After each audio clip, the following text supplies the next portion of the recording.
وزن کے حساب سے نہ ناشتہ کرتا ہوں، نہ میں دوپہر کھانا کھاتا ہوں، اور سرکاری چیزوں سے میں نے آپ کو پتا ہے 15 سال سے پرہیز کیا ہے۔ اچھا سر، یہ بتائیے گا، کہا جا رہا ہے کہ اس 27ویں ترمیم سے جمہوریت کو کمزور اور مقتدر حلقوں کے ہاتھ کو مضبوط کیا جا رہا ہے، اپوزیشن بھی اور ایک سوشل میڈیا ٹرینڈ بھی چل رہا ہے، آپ اس کو کیسے دفاع دیکھیے، کریں گے؟ پروپیگنڈا کرنے والے، احتجاج کرنے والے، ان کی رائے بہاڑ میں جائے، ہمیں اس سے کسی کا نہیں، وہ کوئی بھی ہو، اور نہ جمہوریت ڈیریل ہو رہی ہے، اور جو عسکری قیادت ہے وہ ہمارے ڈیفینس لائن ہے، ہم اس کو جتنا مضبوط کرنا چاہتے ہیں اس سے زیادہ کریں گے، اور کوئی کمی پیش ہوگی تو وہ بھی پوری کریں گے۔ اور یہ جو آپ کہتے ہیں کہ اگر ڈنڈے کی سیاست ہوگی، اگر احتجاج کے لیے آئے گا تو بین بھی ہو سکتا ہے، تو اس کا مطلب ہے کہ جمہوری سیاسی جماعتوں کا احتجاج کا حق نہیں ہے؟ نہیں، آپ مجھ سے سوال کریں، میں آپ کو بندوق گولی مار دوں، آپ کو کپڑے جلا دوں، آپ کی گاڑی جلا دوں، آپ کیمرہ توڑ دوں، تو یہ کیا میں سینیٹر ہوں، سوان ستھرا ہوں، میں کر سکتا ہوں؟ نہیں کر سکتا نا۔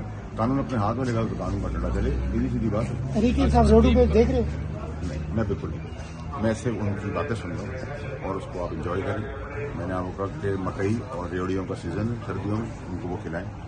احتجاج کی سیاست جہاں آپ کو جمہوریت اور آئین اور قانون 15, 17 اور 19 آرٹیکل میں اجازت دیتے ہیں، احتجاج کی اس میں ریسٹرکشن بھی آپ کو لگاتا ہے، وہ اپنے علاقے میں کریں۔ پھر آپ کہتے ہیں موب ہمارے ہاتھ سے نکل گیا اسلام آباد میں، چڑھائی کسی کا باپ بھی نہیں پڑ سکتا۔